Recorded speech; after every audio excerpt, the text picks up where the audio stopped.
What's going on, everybody? This is James Grandmaster Facts Voice, and this is another episode of Party Nerds Exclusive and the Facts Project Collabo. We are here talking about the life and dedication of a brand new webcomic that has just hit the scene as far as the life and dedication of MF Doom, Daniel Dumille.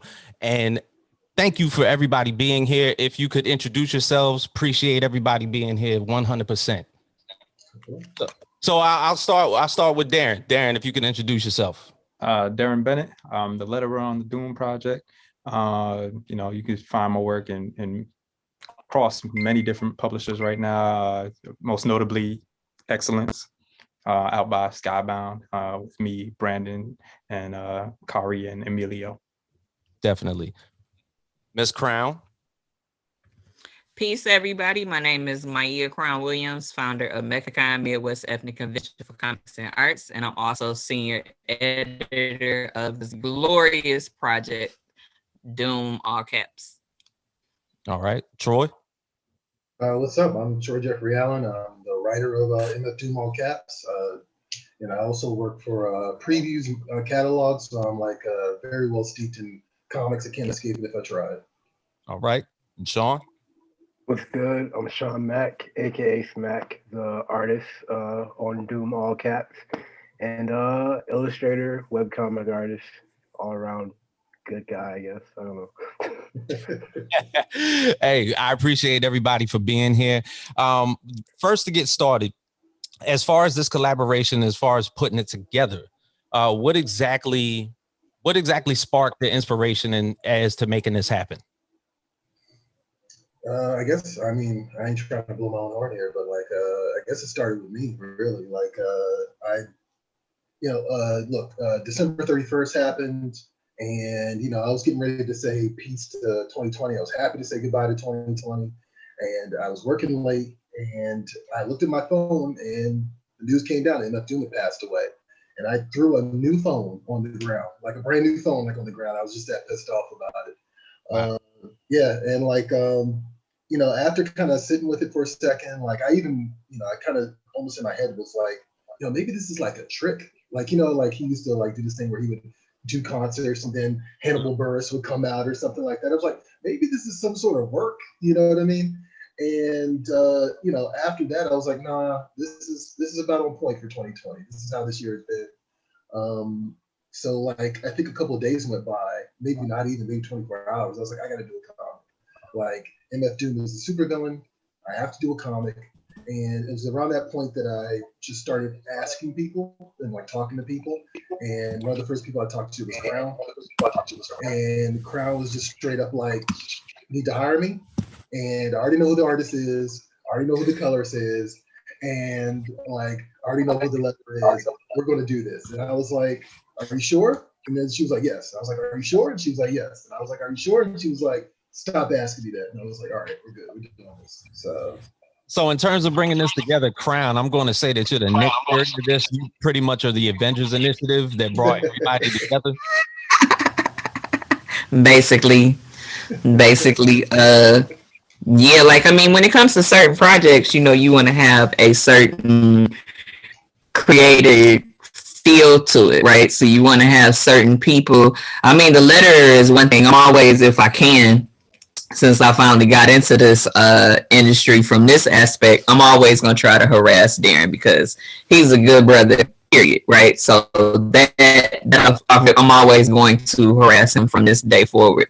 As far as the artist, color, things like that, especially the artists, I want to have certain artists that are on certain projects because their type of illustration. And Sean is hands down perfect for something like MF Doom because he has the old school style with hip hop energy behind it. It looks like the old versions of comic illustrations, like the ones with the textures and everything. So I knew if we did anything hip hop, anything, I'm always going to bother Smack because he's perfect for it.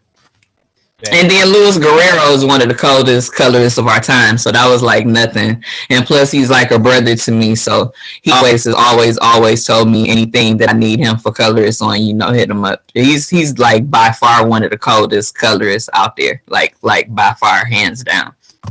Right. Now, Smack, when you first came on, now is it okay if I call you Smack?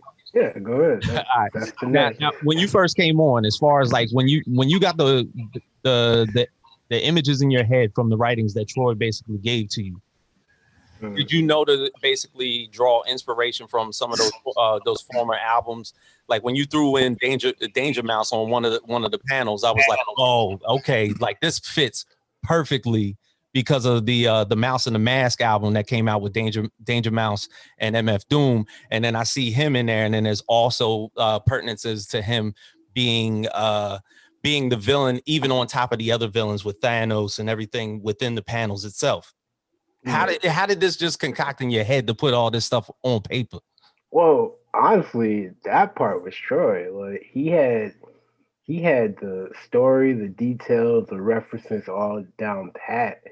And honestly, it was just me just visualizing, the ideal that he had. So like that panel where you have like Danger Mouse and Iron Man, Ghostface, in the beach, and just that was all Troy. It was just my job to visualize it, put it on paper, and I hope I did a good job. Man, you definitely did a banging job. Come on now. Absolutely. Now, Darren, I'm calling in the reference of what you said earlier. Is this the first time you're meeting a couple of these people? Oh, for sure. Crown and I, we met up at a couple cons by few now. times, yeah. But for the rest of the crew, yeah, this is the first time I'm seeing them, in person. We've been on Facebook just chatting away, and I've never seen their faces. So this is an opportunity for us. So as far as like putting this together, when you got the call from Crown and you realized that it was an MF Doom dedication, was it like a go right then and there? It was like, oh, that was it. Yeah, that was it. Like she just said, I got this MF Doom project. I was like, yep, that's it. That's all you need to say. I'm in. Word. Now, Troy, what exactly was the enabled reach that you wanted to? What was the overall message that you wanted to send out to people when putting this webcomic out to the public? Man, maybe it's just been I want to say it's in the last year, but I've been thinking a lot about how art belongs to the artist, and I talk a lot on my show about authorial intent, and I understand that once you put it out to the world, it's open to interpretation, but at the same time, it would not exist without you, and so you were very much still a very huge part of that. And I know that we're in this kind of fan culture now that's where fans have ownership, really take ownership of other people's IPs, right? Right. And I don't want to, poo-poo that. I don't want to downplay that. But at the same time, even as a kid, I was always more interested in what the creator had to say about it, what their thought process was behind it, what is the creative process behind it. And so that's really what this was meant to do is I did a bunch of drafts initially that were not what we ended up with. And it was mostly because I was making it about me, I did a version where it's him on Monster Island and this superhero I made up was coming to stop him.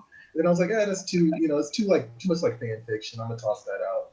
Mm-hmm. And then I went for a version that was kind of started getting into why rap sucks now versus what Doom was doing. I was like, that's also too much about me. Let me toss that out. And then I said okay, do the research, read everything that you possibly can about MF Doom, because truthfully, I'm not a big, look, he's a private person, and so I was never very curious about his personal life. Right. It got to a point where I was doing more research, and I came across this Red Bull Music Academy interview that he did. Yeah. Where he talks about how it's not when he was growing up. Rappers were on the radio. There wasn't music videos yet. There wasn't MTV. You know what I mean? And so you didn't know what they looked like. You just knew the sound of it, and the sound of it was the thing. That was everything. And I think there's a lot of truth to that. I think the guys that we really remember always have the best voices. Look at the IG. You know what I mean? Any number of people, they have the best voices, and so that's really what resonates. In addition to what the producers laying down and all this other stuff. And so that kind of really struck a chord. It's something that I would have never thought of on my own because I don't make music, right? Mm-hmm. But to hear him say that it's not so much about what it looks like, It's about what it sounds like. Immediately, like once I read that, I was like, that's it. Like I got it. Like I know what I'm gonna do. We're gonna visualize the MF Doom sound. Like, you know, going into this, the idea was always like I want to tell the story of the villain, and now I had an excuse to. Like, you know, he just gave it to me in that interview, so it's like perfect. Nice. Now, has anybody here been to a Doom concert? No. Crown. No. When and where? At the Fillmore, I forget what year. It was after Sean was born, so probably 2004 or 2005. I gotta Google it, but I think it's like either 2004 or 2005, and it was at a theater called the Fillmore here in Detroit. Nice. Actually, you know what? Let me revise that a little Okay. bit. I went to a Rock the Bells concert actually in Columbia, Maryland, and he was on the bill, and I kind of already went into it saying like he's not going to show up. And I think it was Tribe Called Quest who was on stage, and they kept teasing that he was going to show up, and of course he didn't. You know, so the attempt was there, but it just never happened.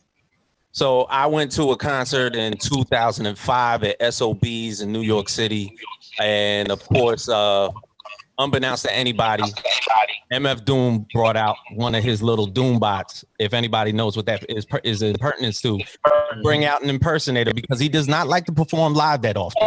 No. As often as he is a very private person, he will send out a Doom bot that will be performing his stuff, and then all of a sudden they will trash the place because they realize that they've been duped. But the thing is, it's all painstakingly brought into the fact of his persona. So we know MF Doom is basically having one of the the best second comings of hip hop. He started out as Zev Love X from KMD. Of course, him and his brother DJ Sub Rock, and then basically after Sub Rock's death, he turned into MF Doom. There's been, of course, multi-layers that have basically been put on this with his Victor Vaughn albums, the MF Doom albums. The first couple of album covers, if you look at Doom's album covers, look like comic books. Oh yeah. Operation Doomsday looks like a comic cover. Yeah. You know, and like the mouse and the mask looks like a comic cover. What is it? The one with one beer on it and everything. That looks like a comic cover. So in piggybacking off of what Troy said, hip hop started to lean toward what artists look like rather than what the sound looked like. So I also find that comforting because it correlates into how mainstream comics kind of divert from indie comics in a sense. Yeah. So much so we've gotten so used to certain type of characters and everything, but people have not gotten the notion of knowing what's behind the art that's happening between maybe the big two or some of the other ones that are out there. Because there's great art and great artists that are behind some of your greatest comics. Now, Sean, if I could ask you, in today's comic world, when you're basically putting the art together that you've seen, are there particular instances where you feel it's more about the characters being drawn than the art that's being created? Good question. Because with the characters, you get a sense of their personality, you know, especially the way you draw them. So I think a lot of art is a lot more character driven. Like especially this book, it's completely character driven. It's a deep dive into what made Doom, you know? So with that, I mean, character art is always important, but the character behind it, the personality is what I think drives it, you know? Because you can have different styles of art in anything, but it's the character that's behind it. Like, what's the character saying? What's their personality saying, you know? Darren, I'll pose that same question to you. Do you feel as though the characters kind of take away from the art itself, or are you working yourself from the character first and then the art on the back end? I think it's, a combination of the two that really makes it jive with the reader. But I do feel like, a lot of books are character driven. So like the focus is first and foremost on whoever's the title character on that particular book in comics, at least. So yeah, I definitely see the character as the main focal point, and beyond that, just carrying the art where you're kind of focused on both. Once you understand, the character and who he is, who she is, and then you start to dive into that world. And that's the beautiful thing about comics. It's like a whole universe, world building. And once you get that character, you get that universe behind them, and it's a beautiful thing right there. All right. Now, Crown and Troy, do we see this expanding? Do we see the world of MF Doom being brought a little bit more expanded than what the webcomic brought us? Are we gonna see this a little bit more if we would like to? If we want to get food. Right. That's the truth, right? Right. I mean, my thing is this. I would love to do other ones that's based on other hip hop creators. So like I do plan on harassing Troy about that, because I would love for us to like start like a mini webcomic series based on different hip hop artists that have transpired, or motherfuckers that's here, because shit, they need love too, right? We need to love on niggas while they breathing as well. So I would love to do that, but it's up to Troy. Troy's the rich one, not me. I'm just here so I don't get fired. I would say I'm rich. Hey, what you say to that, Troy? No, it's funny. I had a moment while I was putting this together where I was like, man, I could do a Jean Grey one, couldn't I? And then I was like, I'm overdoing it. Like, I'm gonna chill. Oh. I mean, I'm also at this point now where I'm like, I want to do more my stuff. I've been collaborating a lot with people, right? Like ever since 2008, to be honest. And like, I've never just straight up written anything on my own. I've written stuff on my own, but it's always been like, with a lot of input from a creative partner, whether it be an artist or another writer, et cetera, et cetera. So now I just want to, focus on that stuff. I mean, and also this was done out of the labor of love. Like, Karan and I had a lot of conversations, a lot back and forth about how much, where's the line in terms of exploiting his legacy, or exploiting his death, you know what I mean? Right. And we wanted to make sure that we never got up to that line, like nowhere close to it. So, I mean, look, if his family wants more of these, I'm down for it. Like, absolutely. Because, but outside of that, I've got people asking, like, I want a physical copy. And I'm like, I don't feel okay printing it. Like, you know what I mean? Like, I just feel kind of weird about that. So yeah, I guess the short answer is no, not really, but yeah. Hey, but we do have some comics that we're working on. No, we do have some other really dope concepts that we're working on that we can't speak on yet, but it's definitely about to be some dope ass shit.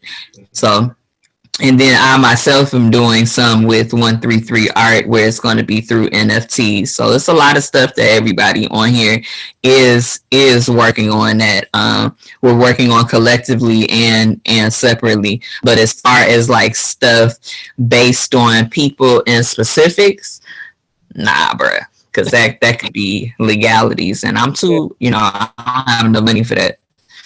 Yeah. I mean, I've done like the biographical comic thing, and like it's such a pain in the ass. It's such a pain in the ass. Like that's why I was actually kind of like excited to do this, because after I did that, I was like, I'm never doing this again.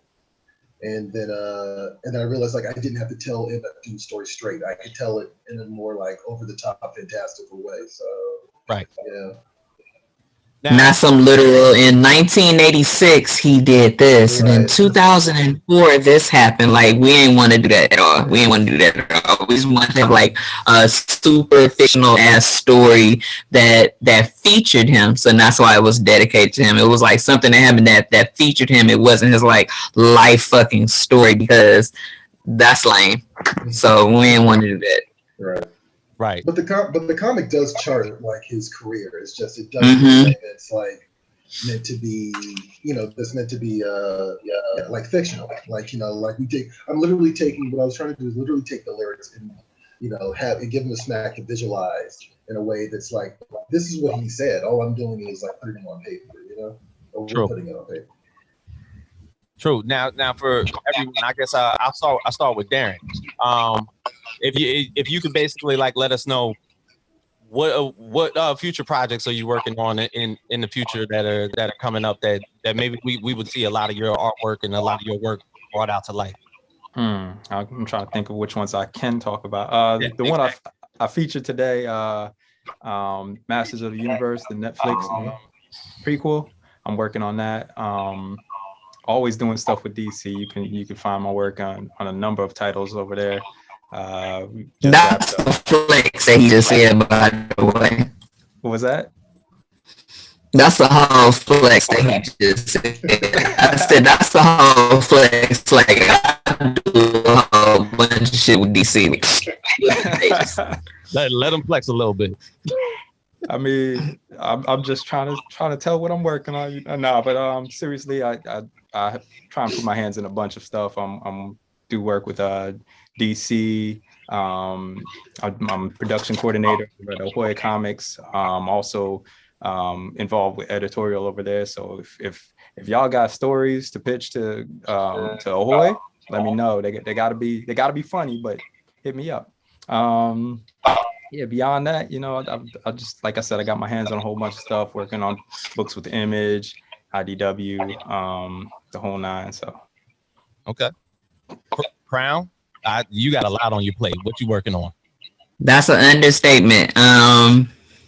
Besides things like this, I'm also, of course, an executive manager. So I manage a lot of different comic creators, animation creators, fine artists, musicians, etc., etc., etc. Postponing MechaCon. Every day I say it, and every day 12 more people asking me about it. It's been postponed, people. So, you know, both of y'all platforms are big enough, so hopefully niggas will see that I said it's being postponed. It's being postponed this year. I wanna live and breathe and, you know, chill out this year. Yeah, that's about it. But like, I have a whole bunch of stuff going on. Just very, very booked right now. Very, very, very booked, and I'm grateful for it. Good. Troy. Yeah, I guess. Well, the next big thing is I am this Sunday getting my ass back onto Fight of the Century because I kind of pushed that aside. Yeah, Nick Allen and I, we do a what we call a biopunk sci-fi comic called Friday the Century. It's about performance-enhancing drugs in the sports world in the future. And we, you know, it's been a lot of fun. Like, you know, it requires imagination, but it also requires me to watch a lot of martial arts movies and kind of see what I want to pull from it, and watch a bunch of MMA stuff too. Yeah, we're getting to the point where number 4 is going to be dropping soon, so I'm getting to the last couple of pages on that. And outside of that, you know, I'm hesitant to say this, but like, so I won't say too much about it. But you know, this MF Doom thing. Well, it's something that kind of reminded me about my voice. You know what I mean? Like what I need to say. And like I said, I've been doing a lot of collaboration. It's been mostly out of fear, I think, to be honest. I've been hiding behind people a long time. So I think this is a transition into like me doing all the stuff I want to do, whether it scares people or not. So yeah, just keep an eye out, like follow me, and you'll see. I've got some sci-fi stuff in the oven. I got some African spirituality stuff in the oven. Like, and we're going to be developing that stuff in the near future. So perfect. Sean. Nothing. No. I'm still doing work on my webcomic that I do with my friend Brandon, the Revolutionary Times. We're still trying to push to get some more strips out for that. And I am working on, I have a art book series called Red. That's like a Maia knows about it. It's like a erotic art book series that like celebrates women. So I'm It's so fucked up. You talking so humble. That shit dope as fuck, but continue. It's so dope. It's so dope. I'm trying to work on the third book. It's called Computer Love, and hopefully I can actually start working on it this year, because I've been kind kind of stop and go here and there because of life. But yeah, webcomics and erotic art books. That's Hey. And what did you do in Philly? What did you do that was a part of Philadelphia? Oh, I mean that's already done, but I did. So flex. So the Fresh Prince reunion special that came out. They got like a bunch of artists to design murals for the promotion basically. And my boy Marcel, he happens to work for HBO Max, and he got me the opportunity to design the Philly mural, which is still crazy to me because it's Philly and it's Fresh Prince. So yeah, I was able to do that. And that was like the awesomest thing aside from this. The most awesome thing that I've done aside from this. So, well, for one, thank you everybody for being here. This has been a dope talk. And for anybody out there that hasn't gotten a chance to see the webcomic, where can they find it if they want to see it? Troy? You can, I kind of just put it everywhere. It's like, the point of it is being free is it needs to be accessible to everybody. Yes. So if you follow any of us, you will see it on our feed. It's on my Medium page. I'm TJA Comics. And you type that in, pretty much Instagram, Twitter, Facebook. It'll be the first thing you see. And that's on everybody's page. Darren, it's on your page. I know Crown is on your page. I saw it there. Smack is on your page. It's on mine. And Troy has a splash page for it on his website. So yeah. What's the website? That's what I thought he was about to say. So he has a website. It's so new he probably forgot. It's createtheculture something. What is it? Createtheculture.what? Createtheculture.today. Createtheculture.today has the high res download for it. It's also on New Release Wednesdays. It's also on the Nerds of Color. It's also on For All Nerds. It's on a lot of stuff. So, still having press cover it, including you all, Party Nerds, everybody. So it's really great. And we are definitely grateful for all the press, especially the Black press, because Black people hit a little different. So I'm just very grateful for all the love, all the motherfuckers I ain't had to beg and plead to. Y'all were just like, oh, Doom, okay, cool. A Crown, okay, cool. So thank you so much. I definitely appreciate you all letting us be on this platform, like, sincerely. It also let me show off my hats. I mean, really. So that was really the goal for tonight, was for me to show off my hats. So thank you. Thank you so much, for real. Hey, well, for one, I appreciate all you guys being here. So we'll take an accord, basically a counter from Doom as to saying that we have to make sure our audience pays attention to the art form rather than the personalities behind it. So that's my parting note. Thank you for everybody joining me here, and I wish y'all well on pushing this out. I'll make sure I push it out as much as possible. And I think people need to see it first and foremost. So on behalf of Party Nerds Exclusive and the Facts Project, we are out.